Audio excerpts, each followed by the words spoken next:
Voici ce que nous lisons dans ce passage. Élie le Tishbite, l'un des habitants de Galade, dit à Akab, « L'Éternel est vivant, le Dieu d'Israël, dont je suis le serviteur.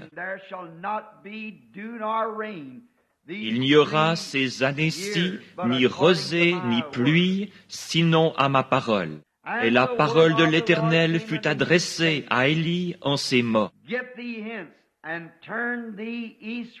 Pars d'ici, dirige-toi vers l'Orient et cache-toi près du torrent de Kérit, qui est en face du Jourdain. Tu boiras de l'eau du torrent, et j'ai ordonné au corbeau de te nourrir là. Il partit et fit selon la parole de l'Éternel. Et il alla s'établir près du torrent de Kérit, qui est en face du Jourdain. Corbeau lui apportait du pain et de la viande le matin, et du pain et de la viande le soir. Et il buvait de l'eau du torrent. Mais au bout d'un certain temps, le torrent fut à sec, car il n'était point tombé de pluie dans le pays. Alors la parole de l'Éternel lui fut adressée en ces mots. « Lève-toi, va à Sarepta, qui appartient à Sidon, et demeure là. Voici, j'y ai ordonné à une femme veuve de te nourrir. » Il se leva et il alla à Sarepta. Comme il arrivait à l'entrée de la ville, voici, il y avait là une femme veuve qui ramassait du bois.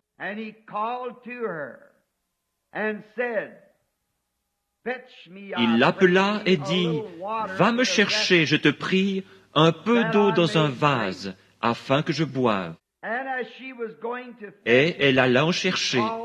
Il l'appela de nouveau et dit, « Apporte-moi, je te prie, un morceau de pain dans ta main. » Et elle répondit, « L'Éternel, ton Dieu, est vivant. Je n'ai rien de cuit. Je n'ai qu'une poignée de farine dans un pot et un peu d'huile dans une cruche. Et voici, je ramasse 2 morceaux de bois, puis je rentrerai et je préparerai cela pour moi et pour mon fils. Nous mangerons, après quoi nous mourrons. » Élie lui dit, « Ne crains point, rentre, fais comme tu as dit. Seulement, prépare-moi d'abord avec cela un petit gâteau, et tu me l'apporteras. Tu en feras ensuite pour toi et pour ton fils. Ainsi parle l'Éternel, le Dieu d'Israël.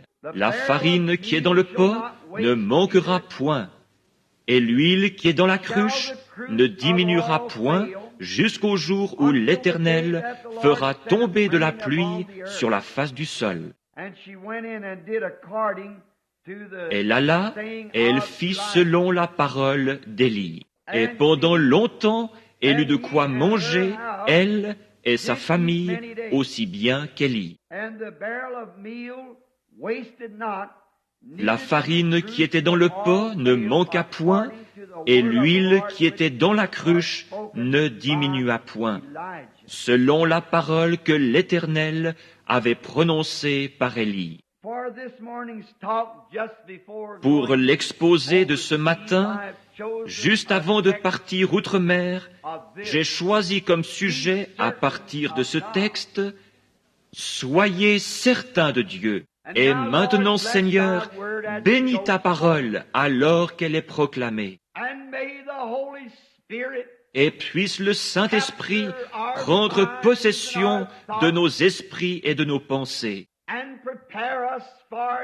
et nous préparer pour sa visite, puisque nous lui avons demandé de venir. Car nous ne venons pas à la maison du Seigneur pour être vus ou pour voir, mais pour apprendre de toi et pour connaître ta nature et tes voies et tes raisons, afin d'être capable d'affronter les problèmes de la vie avec une réelle assurance, étant certain de Dieu. Accorde-le, Seigneur. C'est dans le nom de Jésus que nous le demandons. Amen. Ce devait être une matinée affreuse. Le temps était tellement chaud et l'air si poussiéreux. Les gens mouraient de faim dans la rue et le sol était tellement chaud qu'il semblait prêt à s'embraser.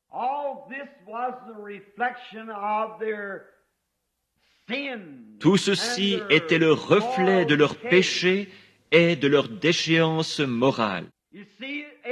Vous voyez, Akab régnait en Israël à l'époque ou sur Israël. Et il fut le plus méchant de tous les rois d'Israël. Aucun roi n'avait été aussi méchant qu'Akab. Il avait pourtant été enseigné et il savait ce qu'il devait faire. Mais il continua néanmoins de déplaire à Dieu dans toutes ses actions. Bien qu'il eût une grande armée et que le peuple fût devenu très prospère sous son règne. Mais sachez qu'on ne peut déplaire à Dieu et s'attendre à s'en tirer ainsi bien longtemps. Et puis, lors de son mariage, au lieu d'épouser quelqu'un parmi son peuple, il alla épouser une pécheresse, une idolâtre qui adorait les idoles. Il épousa Jézabel. Et elle n'était pas une croyante. Et jamais un croyant ne devrait épouser un incroyant. En aucun cas. On devrait toujours se marier entre croyants. Mais Akab avait fait cette chose mauvaise. Et Jézabel était sans doute une belle femme. Et lui s'était laissé séduire par son apparence plutôt que par ce qu'elle était vraiment. Tant de gens commettent cette même erreur encore aujourd'hui. Et elle avait introduit l'idolâtrie dans la nation, parmi le peuple. Et le peuple, les prêtres, leurs ministres, avaient succombé à cette grande revendication populaire. Voilà bien le tableau de notre pays aujourd'hui. Nous avons cédé à la demande populaire. Sans doute, les prêtres pensaient-ils que tout irait bien tant que leur gouvernement l'approuvait. Mais peu m'importe ce que le gouvernement approuve, ce doit être ce que Dieu approuve. Et les gens pensaient qu'il n'y aurait pas de mal à ce qu'ils se permettent quelques-unes de leurs choses mondaines. On pourrait me demander d'expliquer ce que je viens de déclarer, disant qu'il s'agit là d'un tableau tout à fait comparable à aujourd'hui. Peut-être ne nous considérons-nous pas comme des adorateurs d'idoles, mais nous le sommes. Et le gouvernement souscrit à cela. Les gens aujourd'hui sont des adorateurs d'idoles, parce qu'ils adorent des idoles. Certains d'entre eux adorent des vedettes de cinéma et en font leurs idoles. Certains adorent l'argent et en font leur idole. Et certains adorent des vedettes de télévision et en font leurs idoles. En fait, tout ce que vous faites passer avant Dieu est une idole, peu importe ce que c'est. Même le Satan, notre grand adversaire, est tellement astucieux qu'il place parfois même l'Église avant Dieu. Vous pouvez avoir une grande Église, peut-être est-ce un grand édifice, ou peut-être une grande dénomination, et peut-être même est-ce une grande congrégation. Mais ne laissez rien passer avant Dieu dans votre cœur. Tout ce qui passe avant Dieu est une idole. Et ces gens savaient qu'ils n'étaient plus aussi spirituels qu'ils l'avaient été sous le règne d'autres rois. Et ils croyaient que, simplement parce qu'ils étaient une nation religieuse, tout irait bien. Et c'est là où nous en sommes arrivés également. Je parlais il y a quelques mois à un de mes très chers amis. Et il dit, Frère Branham, je trouve que vous êtes trop impitoyable pour les États-Unis. Il dit, vous vociférez constamment contre le péché et vous répétez que Dieu va punir cette nation. Je dis, il doit le faire afin d'être juste. Il dit, mais frère Branham, vous oubliez que cette nation fut fondée sur les Écritures, que nos ancêtres s'installèrent ici, que Dieu nous a donné cet héritage et que nous sommes une nation religieuse. Je dis, c'est vrai, tout cela est vrai, et personne ne sait combien j'apprécie cette nation. Mais regardez mon frère, Israël fut lui aussi choisi par Dieu, et Dieu lui envoya des prophètes et de grands hommes. Mais Dieu ne peut pas tolérer le péché. Il a fait récolter à Israël chaque grain qu'il a semé. Et s'il a fait récolter à Israël ce qu'il a semé, il nous fera récolter ce que nous semons. Il ne fait pas exception de personne. Et nous en sommes arrivés à croire que parce que nous nous reposons sur ce que nos ancêtres ont fait, ou sur les grands fondateurs de nos églises, sur ces gros sacrifices qu'ils ont faits pour Dieu, tout cela est très bien et grandement apprécié, mais nous ne pouvons pas tirer notre salut de ce qu'eux ont fait. Le salut est une affaire individuelle entre chaque personne et Dieu. Ce n'est ni avec notre nation, ni avec notre Église, mais c'est tout seul devant Dieu que nous devons répondre de nous-mêmes. Notre pays en est arrivé au point où même chez les gens les plus spirituels que nous ayons, lorsqu'on s'adresse à ces hommes et femmes spirituels, on peut constater qu'il y a dans leur cœur un manque. Nous avons, ces dernières semaines, j'ai vérifié certaines de ces choses. Et j'ai constaté que les hommes, même que je considérais comme le noyau, ces hommes-là mettent néanmoins l'accent sur les choses temporelles. Déclarant à tout vent, tous les vents, Dieu m'a donné le plus grand ceci et cela. Dieu donne. Vous êtes en train de bluffer. La présence de grands biens matériels ne reflète pas toujours la volonté de Dieu. Dieu fait pleuvoir sur les justes et sur les injustes. Mais ce dont le monde a besoin aujourd'hui, ce n'est pas d'une foi illusoire, d'un bluff de spiritualité. La foi accomplira parfois de grands miracles, sans toutefois provenir d'un cœur spirituel. Notre Seigneur n'a-t-il pas déclaré « Plusieurs viendront à moi en ce jour-là, disant « N'ai-je pas fait ceci et cela par ton nom ?» Et je leur dirai ouvertement « Retirez-vous de moi, vous qui commettez l'iniquité. » Qu'est-ce que l'iniquité? C'est quand vous savez faire ce qui est bien et que vous refusez de le faire. Je ne vous ai jamais connu, dira-t-il, et nous vivons en ce jour-là. Ce dont nous avons besoin aujourd'hui, ce n'est pas d'une foule de choses matérielles.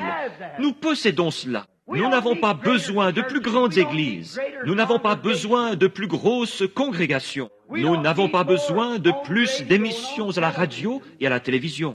Nous n'avons pas vraiment besoin de plus de ces choses.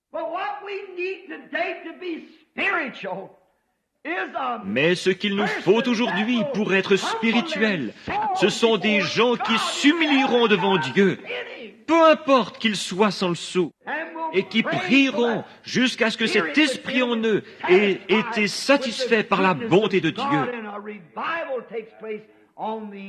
et que dans leur cœur se produise un réveil qui changera leurs attitudes et l'atmosphère dans laquelle ils vivent. Peut-être n'aurez-vous pas même une paire de chaussures aux pieds. Peut-être serez-vous vêtus de haillons, mais là dans votre cœur, quelque chose chantera les mélodies de Dieu. Je préférerais avoir cela que tout l'or du monde. On ne peut donc pas affirmer que les choses naturelles soient toujours le signe de la bénédiction de Dieu. David en parla au Seigneur, lui disant avoir vu le méchant s'étendre comme un gros arbre verdoyant. Mais Dieu lui demanda, « As-tu déjà considéré sa fin ? Peu importe que nous portions de bons vêtements et que nous ayons beaucoup à manger, ce ne sont pas ces choses qui vont dans la présence de Dieu. Ce corps qui nous abrite se détériore, peu importe comment il est traité. Mais cette âme à l'intérieur de l'homme, cet état d'esprit, voilà ce qui s'introduit dans la présence du Dieu vivant. Nous considérons les choses comme allant de soi. Nous pensons que simplement parce que nous sommes une nation, c'est ce qu'Akab et tout Israël avaient fait ce jour-là. Ils avaient présumé que tout allait bien. Leurs prêtres et leurs prédicateurs leur répétaient constamment, « Tout va bien, tout va très bien. » Mais il y en avait un qui, lui, criait contre ce qui était mal. Parce qu'il savait qu'un Dieu saint ne peut se satisfaire d'une religion moderniste dépourvue de sainteté. Et le Dieu du ciel est encore le même aujourd'hui. Tous nos efforts et ces grandes choses que nous essayons de faire, Dieu ne sera jamais satisfait par autre chose qu'une vie entièrement sanctifiée devant lui. Nous aurons beau construire des écoles, des lieux de pèlerinage et des tabernacles. Nous aurons beau avoir des organisations. Nous aurons beau faire de grandes choses, mais néanmoins Dieu ne sera pas satisfait tant que l'âme humaine ne deviendra pas sanctifiée sur l'autel de Dieu et consacrée aux œuvres de Dieu. Et on ne trouve plus cela. Nos réunions de prière sont si faibles. À peu près une minute de prière et hop, au lit. Nous constatons que c'est ainsi et ça peut être une fois ou deux par jour. Nous sommes tous coupables. Notre nation se dégrade moralement. Nous avons des Billy Graham et des Oral Roberts partout. Mais tant qu'une soif ne s'installera pas dans le cœur de l'Amérique pour la ramener à nouveau à un Dieu vivant, à une expérience vivante, à une foi immortelle dans le Dieu vivant, nous ne faisons pour ainsi dire que nous démener en vain. Nous avons beau marcher le torse bombé, le faux col tourné vers l'arrière et descendre la rue, cherchant à être appelé docteur ou révérend. Nous avons beau être les pasteurs des plus grandes églises du pays, et être pieux au possible, si bien que nul ne puisse nous accuser de quoi que ce soit. Mais tant que cette âme qui se trouve à l'intérieur de nous ne brûlera pas pour Dieu, tant qu'il n'y aura pas à l'intérieur quelque chose qui soupire après lui, comme une biche soupire après des courants d'eau, ainsi mon âme soupire après toi, ô Dieu. Tant que nous n'en viendrons pas à une expérience de cet ordre-là. Par conséquent, le communisme et tout ce qui s'ensuit continuera à gagner du terrain. Et toutes nos alliances ne pourront jamais l'arrêter. Il a été prédit que cela arriverait. Mais Dieu est en train d'appeler son Église. Combien cette petite femme devait être du calibre d'Élie. parce qu'habituellement, vos actions témoignent de ce que vous êtes. Et d'ailleurs, elle avait été choisie pour loger le prophète de Dieu. Souvenez-vous, elle était une femme des nations et non une juive. Et tout était en train de griller dans le pays. Et sans doute cette petite femme était-elle de ce calibre, une croyante. Car Dieu n'aurait pas fait appel à elle s'il n'avait pas été digne de loger le prophète de Dieu. Il n'aurait jamais envoyé son prophète vers une maison indigne. Ce n'était pas son choix à lui, mais le choix de Dieu. Ce n'était pas elle qui l'avait invité, mais Dieu. Il avait été placé près d'un torrent. Les corbeaux le nourrissaient. Mais d'après le commandement de Dieu, quelque chose devait se produire. Et Dieu est sûrement allé vers une croyante de la même nature qu'Élie. Elle était veuve. Et nous ne sommes pas sans savoir ce qu'une veuve peut traverser, avec son mari mort et un jeune garçon à élever. Et dans ces contrées-là, ils étaient dépendants de leur récolte. Ils n'avaient pas de programme comme nous en avons aujourd'hui et d'installation de défense. Leur survie dépendait de leur récolte.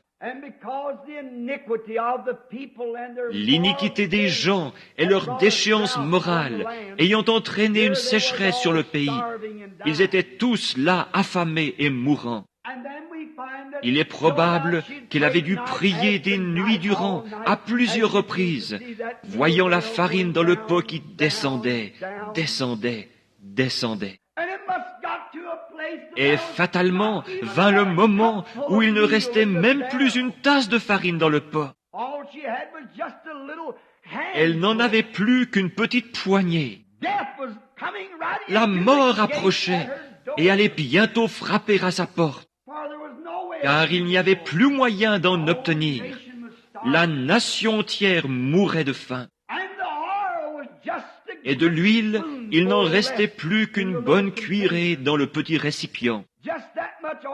Cette quantité d'huile et de farine était tout ce qui la séparait de la mort. Ses prières ont dû devenir vraiment sincères.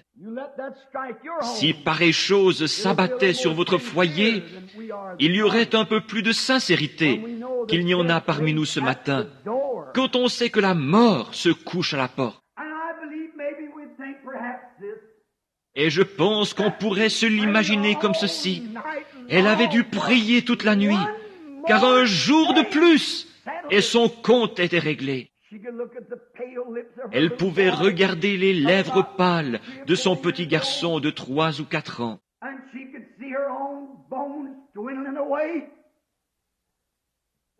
Et voir les os saillants de son propre corps décharnés.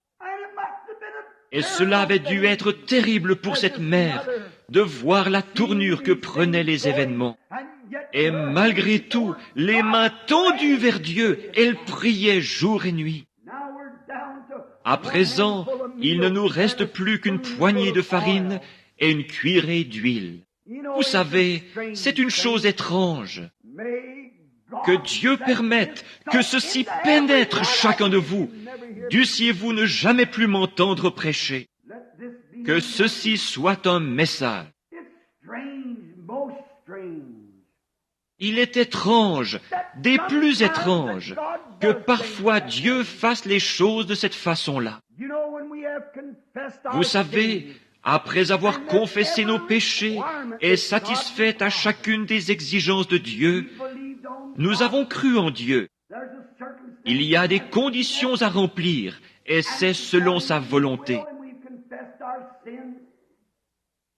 Et nous avons confessé nos péchés, et nous avons redressé tous nos torts, tout ce que nous pouvions faire. Nous l'avons fait. Chacune des exigences que Dieu a indiquées, nous y avons satisfait. Et il reste malgré tout silencieux. Il refuse simplement de nous répondre. Je suis sûr que je parle ce matin à certaines personnes qui sont en train de passer par là. J'y suis passé moi-même bien des fois.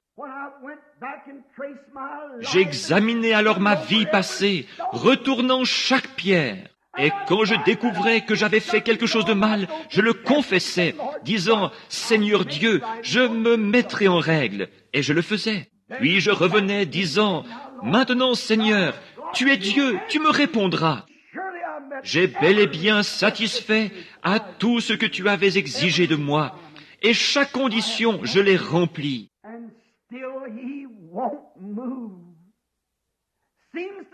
Et il refuse toujours de bouger.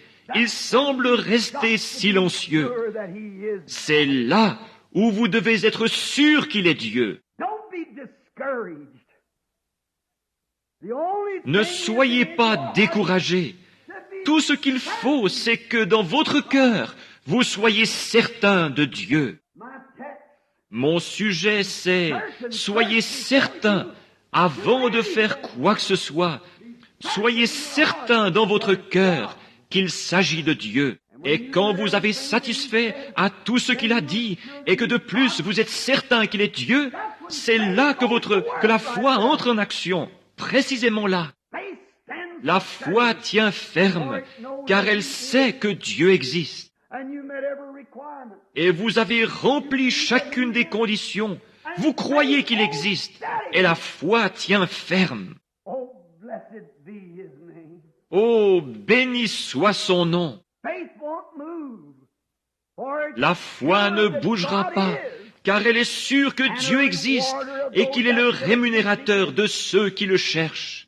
Puisse ceci pénétrer profondément en vous, Branham Tabernacle, et y demeurer à jamais. Si vous avez rempli les conditions requises par Dieu et que dans votre cœur, vous croyez qu'il existe, alors Dieu ne fait qu'éprouver votre foi, car il aime faire cela. Si vous avez confessé vos péchés et satisfait à chacune des exigences de Dieu, et qu'il reste malgré tout silencieux, souvenez-vous, la foi déclare qu'il existe.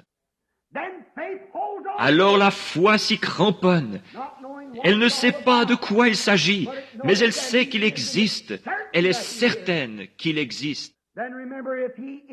Et rappelez-vous que s'il existe, ses paroles doivent être vraies. Et s'il a exigé de vous que vous vous pliez à certaines conditions, et que vous l'avez fait, il est alors tenu de veiller sur sa parole. Ne faites pas marche arrière en disant, « Je n'ai pas été guéri, Oh, toi, médiocre, faible foi !»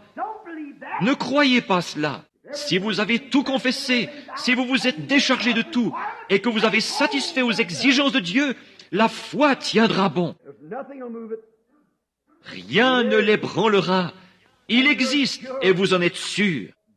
Ceux qui s'attendent à l'Éternel renouvelleront leur force. Ils s'élèveront avec des ailes, comme des aigles. Ils courront et ne se fatigueront pas. Ils marcheront et ne se lasseront pas. Attendez, lorsque vous avez satisfait à ces exigences, votre foi est alors amenée à une confrontation. Si vous avez rempli, si les conditions requises par Dieu ont été remplies, que vous y avez accordé toute l'attention nécessaire, que vous avez fait tout ce que Dieu exigeait de vous, alors votre foi reposera sur ceci, Dieu existe. Soyez certains de Dieu. Vous savez, il aime nous mettre à l'épreuve. Il aime voir la réaction de votre foi. Saviez-vous cela?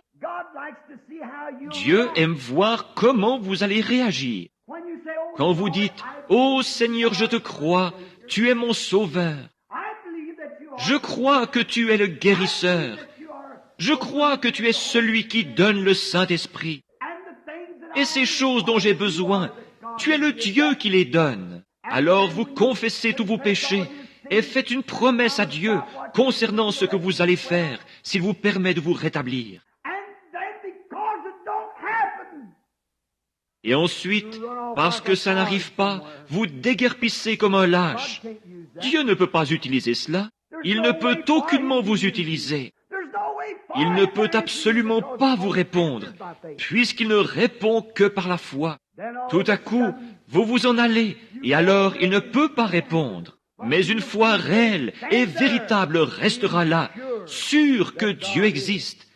Elle est certaine qu'il existe. Et si Dieu vous demande de faire ceci, de confesser vos péchés, et ainsi de suite, et que vous l'avez fait, la foi déclare qu'il existe. Elle est certaine que cela arrivera. Votre demande doit être exaucée. Oh, j'espère que cela ne vous échappera pas. Si vous êtes sûr de Dieu, Dieu est sûr de sa parole. Il attend simplement pour vous mettre à l'épreuve. Il l'a fait bien des fois. Revoyons une ou deux de ces occasions. Pensons aux enfants hébreux. Ils ne devaient pas se prosterner devant une idole. Dieu avait confiance en eux. Et lorsqu'ils apprirent qu'ils iraient à la fournaise ardente, ils dirent, « Notre Dieu peut nous délivrer de cette fournaise. Et même s'il ne le fait pas, nous ne nous prosternerons devant aucune de vos idoles. » Voyez-vous, ils étaient sûrs et certains de Dieu. Ils savaient qu'il est Jéhovah. Ils savaient qu'il exauce les prières. Mais qu'ils le fassent ou non dans leur cas, de toute manière, ça serait pour leur bien. Ils ont donc simplement fait leur déclaration, confessé leurs péchés et se sont avancés vers la mort. Lorsqu'ils se rendaient à la fournaise ardente, sachant que si Dieu les laissait brûler, ils étaient certains qu'il les ressusciterait à la résurrection. Ils étaient certains de Dieu parce qu'ils savaient que Dieu ferait concourir toutes choses à leur bien. Et lorsque nous sommes certains de Dieu, nous savons que Dieu fait concourir toutes choses à notre bien. Ils firent donc une seule déclaration. Ils étaient certains. Et ils s'avancèrent tout droit vers la fournaise ardente. Et Dieu les laissa y entrer, se tenant là à les observer. Ils voulaient voir leur réaction. Lorsque le roi dit, « Vous êtes-vous prosternés au son de la trompette ?» Ils dirent, « Non, nous ne nous sommes pas prosternés. » Voilà votre foi, tenons ferme. Mais si vous ne vous êtes pas prosternés, savez-vous ce que j'ai décrété? Oui, nous savons ce que tu as décrété. Je décrète que la fournaise soit chauffée 7 fois plus qu'elle ne l'a jamais été, et je vous y jetterai. Acceptez-vous de vous prosterner à présent? Non, nous ne nous prosternerons pas. Regardez cette foi. Dieu dit, eh bien, je vais voir ce qu'ils vont faire. Je vais voir comment réagira leur foi. Alors le roi dit, liez-leur les mains et les pieds et conduisez-les à la fournaise. Ils approchèrent donc de la fournaise, le feu éclairant leur visage, et Dieu se tenait toujours là à regarder. Mais ils étaient certains qu'il était Dieu. Ils avaient confessé leurs fautes. Ils avaient rectifié tout ce qui, à leur connaissance, devait être rectifié. Ils étaient certains qu'il était Dieu. Ils s'avancèrent donc tout droit dans la fournaise ardente. Et au tout dernier moment, voilà qu'il descend des cieux, porté par un char de vent, et les évente pour les débarrasser des cendres, pendant qu'il les console et leur parle. Dieu laisse votre foi parvenir au point où elle devra réagir. Il y a eu Job de l'Ancien Testament, que Satan, notre accusateur, a accusé d'être un pécheur secret. Mais Job savait qu'il n'avait pas péché. Il savait qu'il avait confessé tout ce qu'il avait fait et qu'il avait offert son holocauste. C'était là l'exigence de Dieu. C'était tout ce que Dieu exigeait, un holocauste et une confession. Et cela, Job l'avait fait. Et Satan dit, je prendrai ses chameaux, car il est riche. Je prendrai ses brebis. Et en dernier lieu, il prit ce qui était le plus près de son cœur, du cœur de Job, ses enfants. Job demeura néanmoins inflexible, car il savait que Dieu, il était certain qu'il était Dieu, car il lui avait parlé et l'avait satisfait à ses exigences. Il passa tout au peigne fin et conclut, j'ai offert tous les holocaustes voulus. Je me suis dit peut-être que lors d'un festin donné par mes fils, auquel mes filles auraient assisté, peut-être ont-ils péché en secret, dans leur cœur. Je vais donc offrir un holocauste pour eux et confesser leurs torts. Ô Dieu, quand un homme est fidèle à ce que Dieu lui a dicté, et qu'il est certain qu'il est Dieu, celui-ci doit répondre. La foi déclenche chaque fois son entrée en scène. Quand vous avez fait ce que vous savez être juste, quand vous avez satisfait à ses exigences, quand vous avez confessé, rectifié et fait des restitutions, et que vous avez déposé cela devant Dieu, peu importe combien il est silencieux, il n'en est pas moins Dieu. Attendons que cette foi entre en action. Vos œuvres, vous les avez faites. Maintenant, il veut voir votre foi par vos œuvres. Il veut voir ce que vous allez faire. Si on vous a oint et qu'on a prié pour vous, Dieu attend de voir ce que vous allez croire à ce sujet. Et si vous n'allez pas ensuite revenir en trombe le dimanche suivant, et puis le lendemain vous précipiter au devant du prochain guérisseur de passage en vie, il attend de voir la réaction de votre foi, de voir si vous n'allez pas revenir le lendemain disant « Je me sens si malade, je ne pense pas avoir été guéri ». Primo, vous n'êtes même pas digne de la ligne de prière. Vous n'êtes pas encore prêt. Vous ne croyez pas qu'il est Dieu. Peut-être direz-vous, frère Branham, je ne suis pas d'accord avec vous. Votre conduite même démontre ce que vous êtes. Vous les reconnaîtrez à leurs fruits. Si un homme se dit chrétien et que néanmoins il boive, fume, s'adonne au jeu d'argent et fasse des plaisanteries grossières et dise qu'une partie de la Bible est juste et qu'une autre ne l'est pas, il aura beau prêcher l'Évangile. S'il rejette une partie de la Bible, il n'en est pas moins un pécheur. Il n'est pas encore en règle. Mais quand vous confessez ouvertement que Dieu est le même Dieu et que vous remettez votre vie entre ses mains, disant « Seigneur, je suis l'argile, tu es le potier », alors demandez ce que vous voulez. La foi ne bougera jamais, elle ne quittera pas sa place. Même si la situation semble se désagréger de tous côtés, néanmoins cette foi ne bouge jamais, parce que vous êtes certain qu'il est Dieu. Et s'il est Dieu, il tient sa promesse. Il ne peut pas faire une promesse et la rompre. S'il est Dieu, il doit tenir sa promesse. Oh, combien j'aime cela! Il doit y rester fidèle. Job avait présenté ses offrandes. Il avait tout fait. Il savait qu'il était en règle. Et voici que se présentent les membres d'églises d'autres dénominations, lui disant, « Job, tu ferais aussi bien d'admettre que tu es un pécheur, car Dieu ne permettrait pas que tu sois puni de la sorte si tu n'étais pas un pécheur. » Mais Job dit, « J'ai fait mes confessions, j'ai présenté l'Holocauste à Dieu, et je ne suis pas un pécheur. » Il connaissait sa position. Et puis les événements suivirent leur cours funeste, essayant de terrasser Job et d'amener Job à renier Dieu et à renier cet holocauste. Dès l'instant où vous intervenez après une confession, cela montre votre faiblesse, cela montre que vous doutez de Dieu. Si vous demandez quoi que ce soit à Dieu et que vous passez votre temps à en douter, alors vous êtes un douteur, pas un croyant. Job savait où il en était et il s'accrocha fermement à ce fondement-là. Pas étonnant que Pruitt, à l'heure de sa mort, ait dit « Sur Christ, le roc solide, je me tiens. Tout autre terrain n'est que sable mouvant. » Sur ce roc solide de la confession de Job, même son épouse bien-aimée l'abandonna.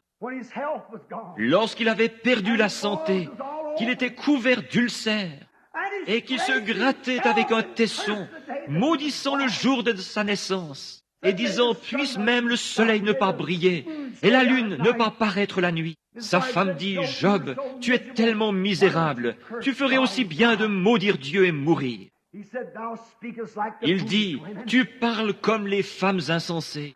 Il était certain qu'il y avait un Dieu et qu'il avait satisfait aux exigences. Oh, je me sens religieux. Il savait qu'il avait satisfait aux exigences de Dieu et cela tranchait la question. Dieu éprouvait sa foi.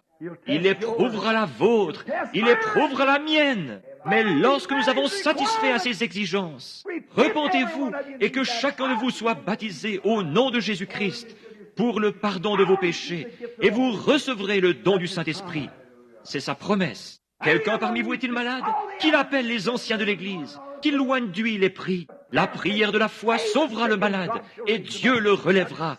Voilà qui règle la question. Confessez donc vos fautes les uns aux autres, et priez les uns pour les autres. Vous avez satisfait aux exigences de Dieu. Voici les signes qui accompagneront ceux qui auront cru. En mon nom, ils chasseront les démons. Ils parleront de nouvelles langues. Ils saisiront des serpents. S'ils boivent quelques breuvages mortels, il ne leur fera point de mal. Ils imposeront les mains aux malades, et les malades seront guéris.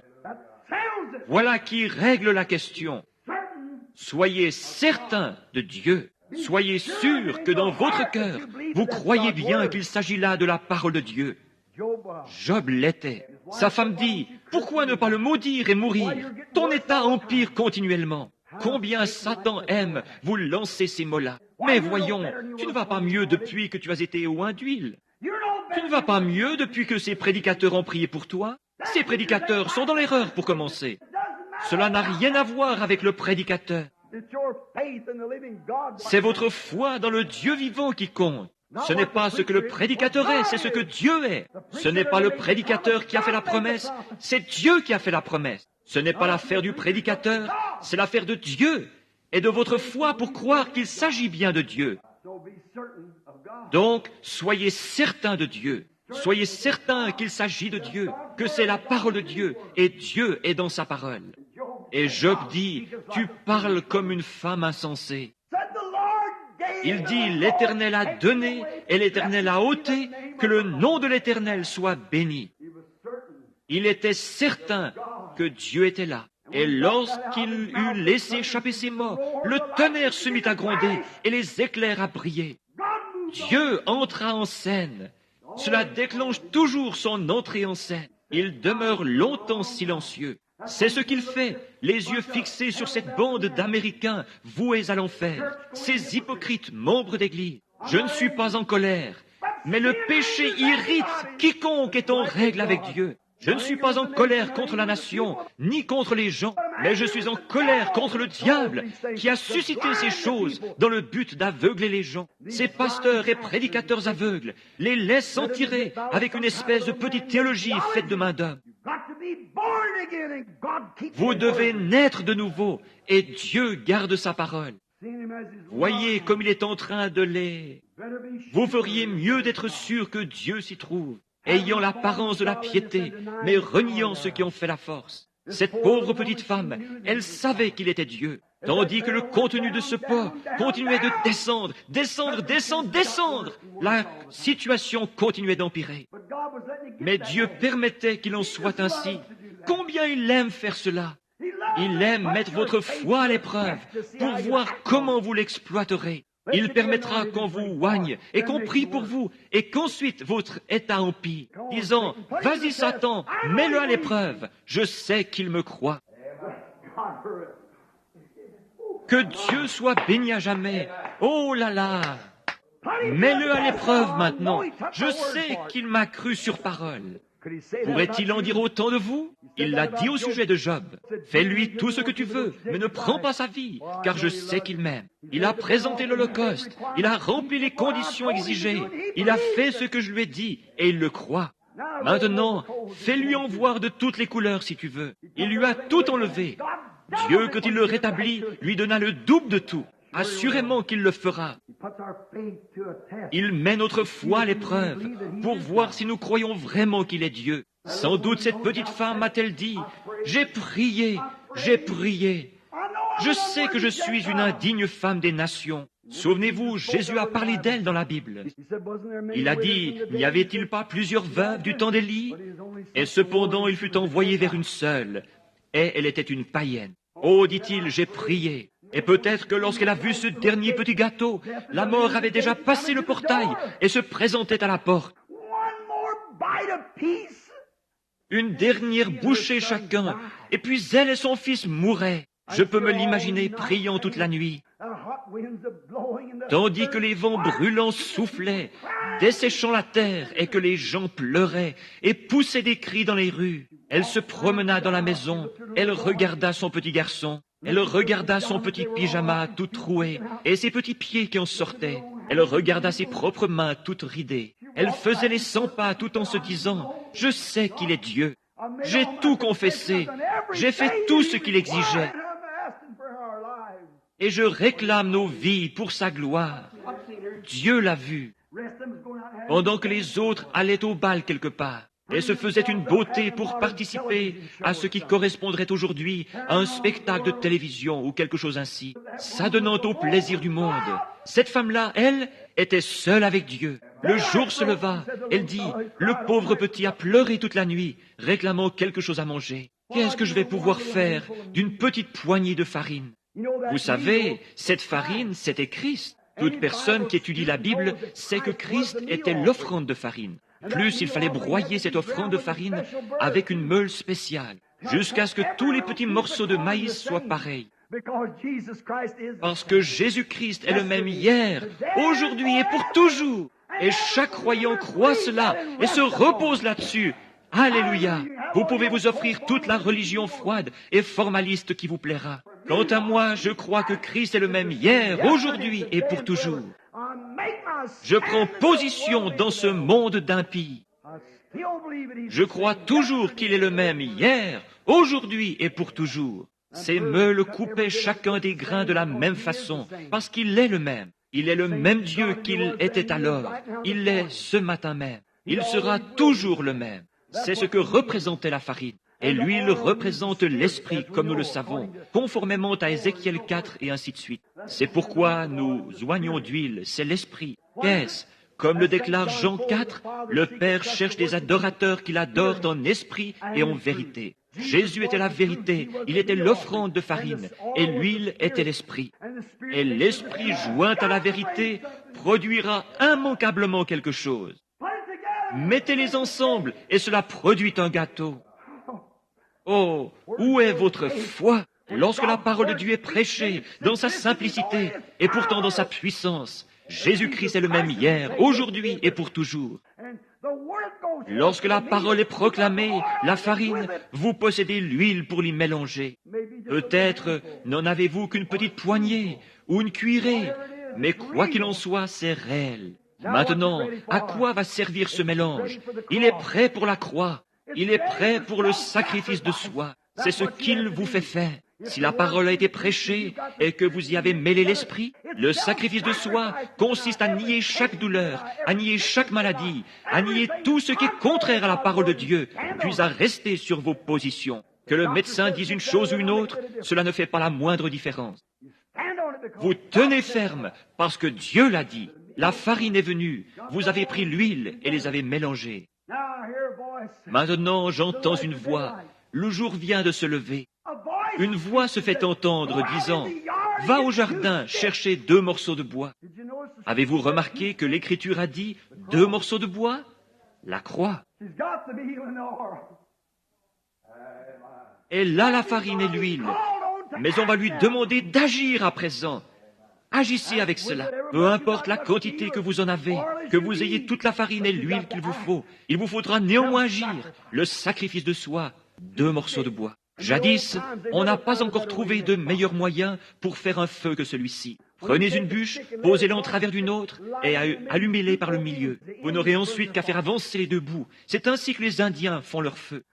Il y a des fois, des nuits durant, j'ai maintenu le feu ainsi. Je posais simplement une bûche comme ceci et une autre comme cela. Et puis, à mesure qu'elle brûlait, je les poussais dans le feu. Ce morceau de bois, c'était la croix. La Bible dit 2 morceaux de bois. La voix dit, va dans le jardin, chercher 2 morceaux de bois. Au même moment, du haut de la montagne, retentit une voix de tonnerre disant au prophète, va à la ville, j'ai ordonné. Oh là là, tous 2 obéirent. Quelque chose doit se produire. Tous 2 obéissent. Si le prédicateur prêche la parole et que l'homme qui la reçoit y croit et s'y conforme, quelque chose doit arriver. Si vous êtes un pécheur, vous serez sauvé. Si vous êtes malade, vous serez guéri. Parce que Dieu l'a promis. Si nous sommes certains de Dieu, aussi certain qu'il est Dieu, il doit tenir sa parole, certainement. L'ordre était donc, va à la ville, j'y ai ordonné une femme veuve. Une vision surgit devant le prophète, et le voilà qui se met à marcher. Il ne sait pas où il va, cela ne fait aucune différence, il ne fait qu'obéir. Elle ne sait pas où se trouveront ces morceaux de bois, mais il y a quelque part dans le jardin 2 morceaux de bois. Elle se met en route, elle va au jardin, elle regarde autour d'elle. Oh, comme il fait chaud! Et ces hurlements qui proviennent de la ville, et les rôdeurs de nuit qui, titubant, rentrent en buvant du vin, et ainsi de suite. Elle jette un coup d'œil dans la rue, elle ne voit rien. Elle trouve un morceau de bois, une partie de la croix, le sacrifice de soi. Elle trouve un autre morceau de bois, et, comme elle ramasse ce second morceau de bois, oh, quelle heure lugubre cela devait être! La mort était sur le seuil de sa porte. Une petite bouchée de gâteau de maïs, et elle et son fils mouraient. C'était tout. C'est parfois au beau milieu des ténèbres qu'on entend la voix. Repartant vers la porte, après avoir ramassé ce second morceau de bois, elle entendit une voix de l'autre côté du portail. « Va me chercher un peu d'eau dans un vase. » Elle se retourne pour voir les 2 morceaux de bois dans sa main. La farine et l'huile mélangées est prête. Elle dit les avoir préparées, mélangées. C'est cela, la parole et l'esprit doivent se mélanger, et être placés sur la croix du sacrifice de soi, afin de nier tout ce qui est contraire à ce que vous avez demandé. C'est exact. J'ai fait le mélange. Je vais maintenant aller chercher ces morceaux de bois. Et cette voix déclare, « Apporte-moi un peu d'eau dans un vase. » Elle regarde et voit un homme se tenant là, appuyé contre le portail. Un homme aux joues creuses, barbu, chauve, qui depuis l'autre côté du portail la regarde, enveloppé d'une vieille peau de mouton. Il avait l'air d'être un aimable vieillard. Elle se dit, je vais partager mon eau avec lui, les eaux de la vie. Vous êtes prête à en donner à tout le monde, à en parler à tout le monde, à aller n'importe où. Un instant, monsieur, elle s'en retourne avec les morceaux de bois dans sa main. Et la voix tonne à nouveau. Non seulement partageras-tu ton eau, mais apporte-moi aussi un petit morceau de pain dans ta main, le pain de la vie, l'eau de la vie. De la vie, elle mourrait aussitôt qu'il serait épuisé. Apporte-moi ton eau et apporte-moi ton pain. Que trouvons-nous ici? Quelle leçon pouvons-nous en tirer? Cherchez premièrement le royaume de Dieu et toute sa justice. Les autres choses vous seront données par-dessus. Apporte-moi un peu d'eau et un morceau de pain. Encore tout abattue, elle se retourne alors. Je peux l'entendre dire, « Monsieur ?» quelque chose comme ceci. Vous êtes différent des hommes que j'ai vus, des hommes que j'ai entendus parler. Vous semblez si sûr de ce que vous avancez. Mais j'ai tout juste assez de farine, juste une poignée et juste une cuillerée d'huile. J'avais préparé cela et je vais le cuire avec ces 2 morceaux de bois. Et puis je le mangerai avec mon fils, après quoi nous mourrons. C'est tout ce que j'ai. Qu'entendons-nous ensuite? Mais apporte-moi d'abord le petit gâteau. Dieu d'abord. Peu importe ce qu'on peut dire, ou quoi que ce soit d'autre, une quelconque évidence. Et combien sombre cela peut paraître, quoi qu'il en soit. Prenez Dieu d'abord, sa parole d'abord. Le médecin dit que je ne peux me rétablir, mais sa parole passe d'abord. Je suis un trop grand pécheur, je suis une prostituée, je joue à l'argent, je suis un ivrogne. La parole de Dieu d'abord. Si vos péchés sont comme le cramoisi, ils deviendront blancs comme la neige. S'ils sont rouges comme la pourpre, ils deviendront blancs comme la laine. Dieu d'abord. Va me chercher un petit gâteau d'abord. Tout ce que tu as, apporte-le-moi. Êtes-vous prêts à remettre cela entre ses mains? Ma vie, tout ce que j'ai 50 ans. Es-tu prêt, William Branham, à me remettre cela? Êtes-vous prêts, vous les petits-enfants, à me remettre votre vie? Le voulez-vous? Le pouvez-vous? Vous qui êtes malade, pouvez-vous me faire confiance? Donnez-moi la première place. Apporte-moi un morceau de pain dans ta main et va me chercher un peu d'eau. Elle l'a regardé. Quelque chose lui disait que cet homme-là savait de quoi il parlait. Dieu connaît les siens. Les brebis, mes brebis connaissent ma voix. Elles savent si oui ou non c'est scripturaire, si c'est juste ou pas. Obéissantes, elles s'en retournent. C'est ce que vous devez faire. Et lorsqu'elle fit demi-tour pour obéir au prophète, alors ce tonnerre du ciel, que tout homme cherche à entendre, a retenti. Car la voix du prophète résonna comme un tonnerre et fit entendre ce qu'attend chaque pécheur, chaque personne malade. Ainsi dit le Seigneur. Oh, combien nous désirons entendre ça. Pensez à ces gens qui se tiennent dans l'allée de ma maison et disent, « Venez à cet endroit, ma fille est, mon bébé, mon tel et tel. » Vous n'avez qu'un mot à dire. Le prononcer avant que ça soit dans votre bouche. Ce serait le dire soi-même. Mais il brûle d'entendre ce « Ainsi dit le Seigneur ». Et voilà que depuis l'autre côté du portail, il s'est fait entendre, parce qu'elle obéissait, et le voile de tristesse s'est levé. Ainsi dit le Seigneur, le pot ne se videra pas complètement, et la cruche non plus, jusqu'au jour où l'Éternel fera tomber de la pluie sur la terre. Oh, quelle consolation! Elle a fait ce gâteau, elle l'a donné au prophète. Elle est retournée, en préparé pour elle et son fils. Elles ont mangé et bu à satiété. D'où cela est-il venu? Comment cela s'est-il trouvé là? Expliquez-moi scientifiquement la provenance de cette farine. D'où venait cette huile? Comment a-t-elle fait pour se retrouver dans cette cruche? Chaque matin, elle versait l'huile jusqu'à la dernière goutte. Chaque matin, elle vidait le pot de farine. Plus rien, mais quand elle retournait en chercher, il y en avait. D'où cela venait-il? Prenez Dieu au mot, soyez certains de Dieu, il est le Créateur. Il se peut que vous ayez perdu la santé, il se peut que vous ayez perdu votre communion. Prenez-le au mot, soyez certains qu'il est Dieu. Cette période sombre que vous traversez ne paraîtrait peut-être pas aussi sombre si vous acceptiez simplement sa parole et étiez certain qu'il est Dieu. J'ai vu une fois en Allemagne un tableau que je n'ai jamais oublié. Un peintre allemand a peint un tableau intitulé « Le pays des nuages ». De loin, cela vous apparaît comme une image horriblement triste et sombre. Représentant un amoncellement de nuages. C'est ce qu'on remarque de loin. Mais lorsqu'on s'en approche, cela se transforme. Ce sont des ailes d'anges qui battent ensemble, chantant des Alléluia au Seigneur. Et voilà ce qu'est l'obscurité parfois. Si vous regardez de loin, cela semble triste et noir. Mais prenez Dieu au mot et soyez certains qu'il est Dieu. Approchez-vous ensuite tout près.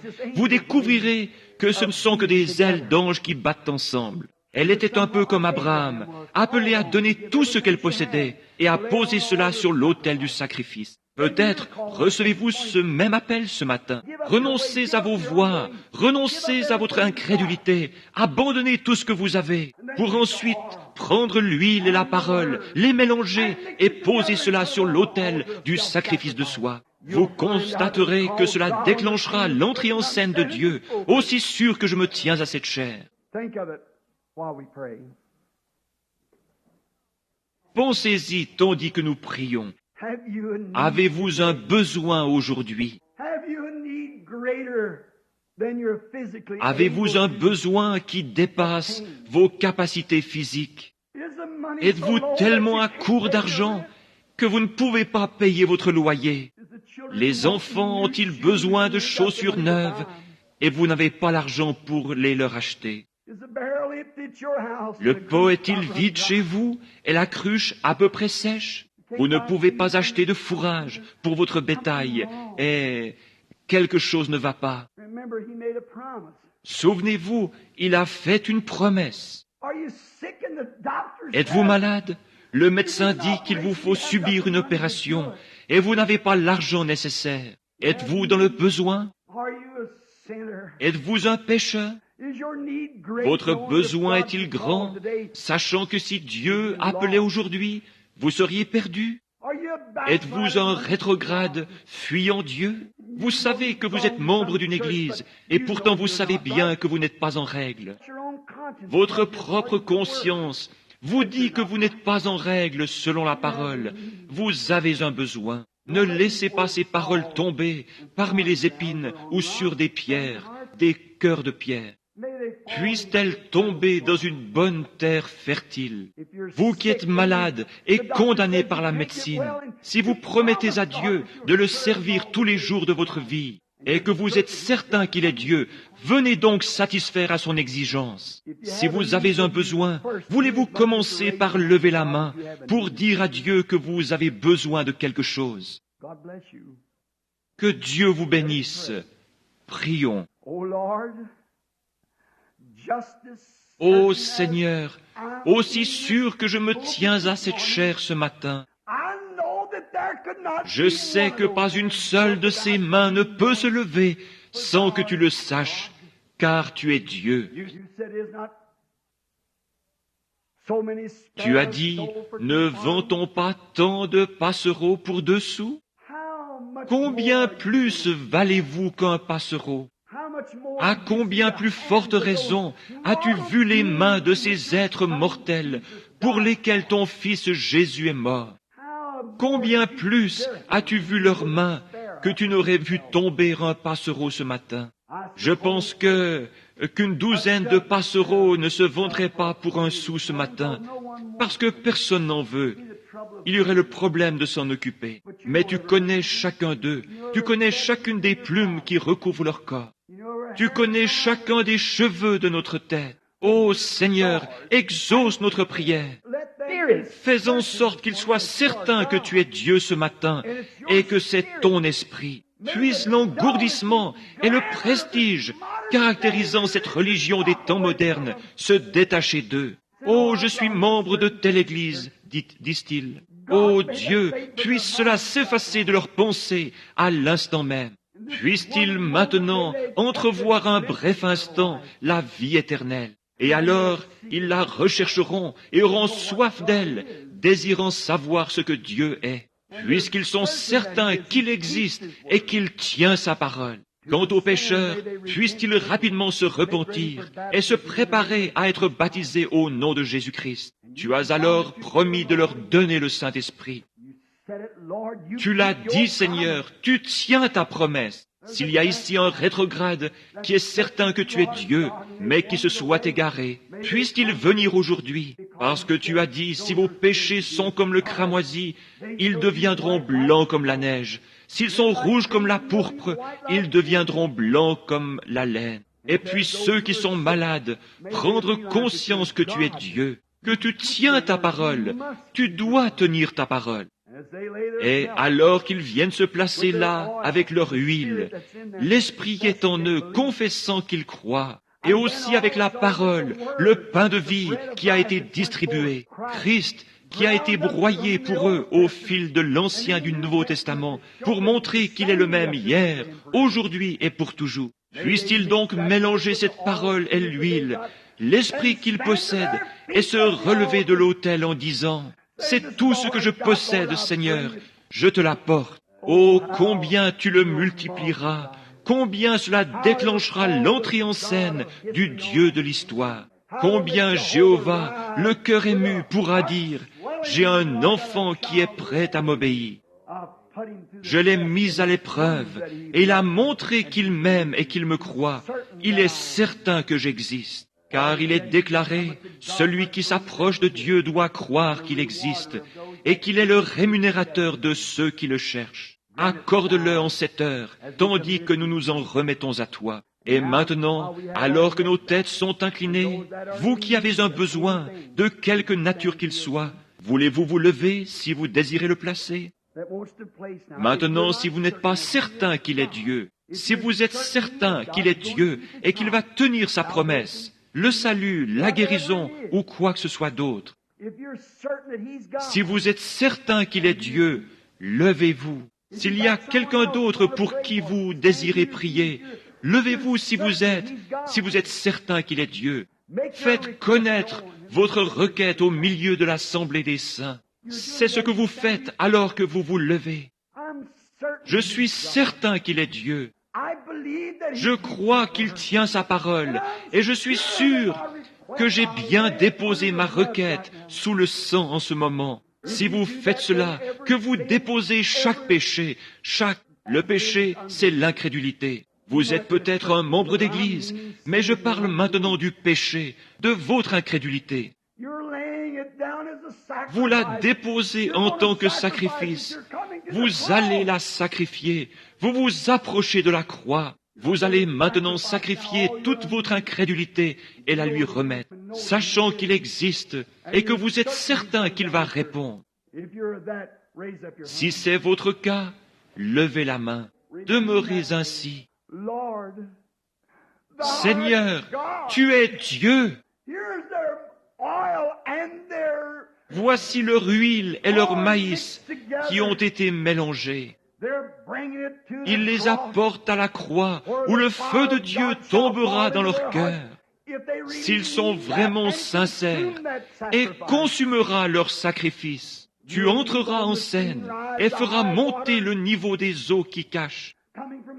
Descendant du ciel sur un char de feu, tu ébranleras les cieux et la terre pour les récompenser. Alors qu'ils se tiennent là, les mains levées, démontrant qu'ils croient et qu'ils se sont placés eux-mêmes avec chacune de leurs requêtes sur ton autel. Ô Dieu du ciel et de la terre, juge des cieux et de la terre, certainement que le juge du ciel et de la terre fera justice. Certainement qu'il tiendra parole. Tu connais le cœur des hommes, le cœur des femmes, le cœur de ces gens. Seigneur Dieu, je lève aussi mes mains, car je sais que je suis sur le point d'avoir un changement de ministère. Et je crois que tu existes. Je t'ai vu te tenir là-bas, dans cette colonne de feu. Je t'ai vu sonder les secrets du cœur des hommes, sans jamais une seule fois faillir. Tu l'as promis là-bas, de l'autre côté de la rue, lorsque tu as commencé à traiter, à faire ces choses. Et tu m'as protégé dans le monde entier, partout, partout. Je suis sûr que tu es Dieu. Je suis certain de cela. Je m'offre moi-même avec ces gens et je sacrifie tout ce que je possède, Seigneur, pour te servir. Je recommence, Seigneur, à voyager de par le monde. Aide-moi, ô Dieu. Si jamais j'ai douté de toi, pardonne-moi ces péchés, pardonne mon incrédulité. Je sais que tu existes et que tu es le rémunérateur de ceux qui te cherchent.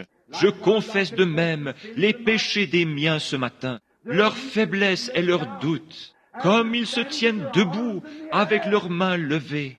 Je confesse leurs péchés, Seigneur, et toutes nos faiblesses. Envoie le Saint-Esprit sur nous avec le sceau de ton approbation.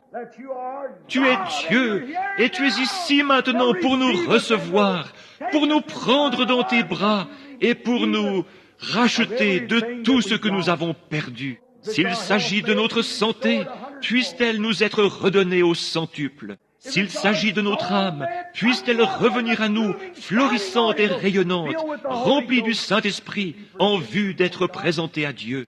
S'il s'agit d'incrédulité, Seigneur, puisse-t-elle revenir à nous, transformée, en une foi capable de déplacer les montagnes. Accorde-le, Seigneur. Nous croyons que tu es en train d'agir, le Saint-Esprit saturant ce bâtiment, passant au-dessus de ces gens, d'agir dans leur cœur, les poussant à accepter le Dieu vivant. Nous faisons ceci au nom de Jésus-Christ.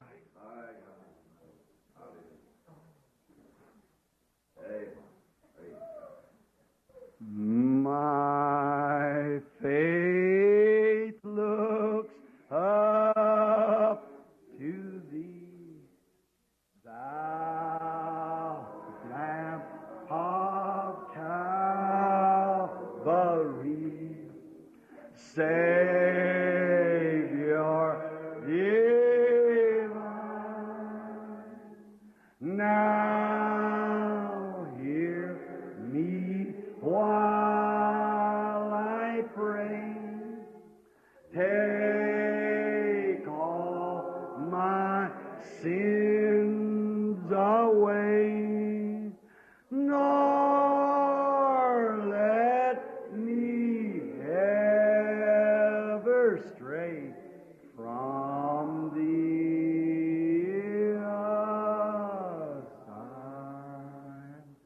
Êtes-vous vraiment sérieux? Si vous le recevez, levez les mains et dites, je le reçois maintenant de lui.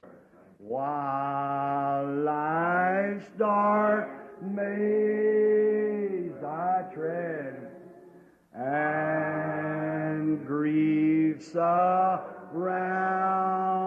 me spread, be thou my guide, bid darkness turn to day, white sorrow, fears away, nor let me ever stray from thee. Aside. Let us bow our heads. Inclinons nos têtes.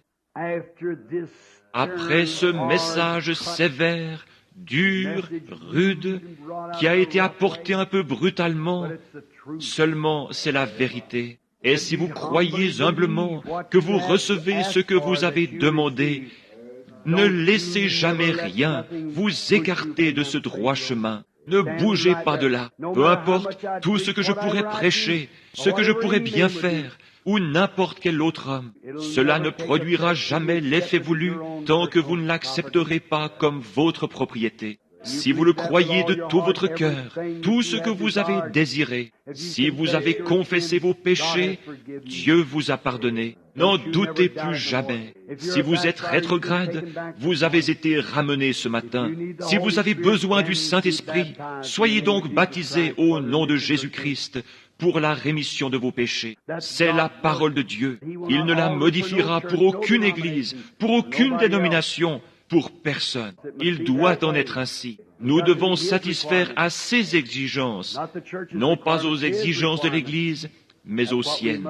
C'est ce que nous devons faire. S'il a déclaré que la prière de la foi sauverait le malade, si vous êtes malade, j'ai fait cette prière de la foi pour vous. Vous l'avez faite dans votre cœur et vous y croyez. Acceptez-la et ne bougez plus d'un pouce. Il devra en être ainsi. Rien ne peut vous l'enlever. Peu importe combien cela peut paraître sombre. Vous direz, eh bien on dirait que je suis encore malade. Ce ne sont que des ailes d'anges rassemblées, c'est tout. C'est Dieu sous une forme de bénédiction. Cela vous paraît sombre. Approchez-vous davantage et regardez-le à nouveau. Voyez s'il ne s'agit pas de Dieu qui est justement là en train de tenir sa parole. Maintenant, avec nos têtes inclinées, je vais remettre le service à Frère Neville, notre pasteur.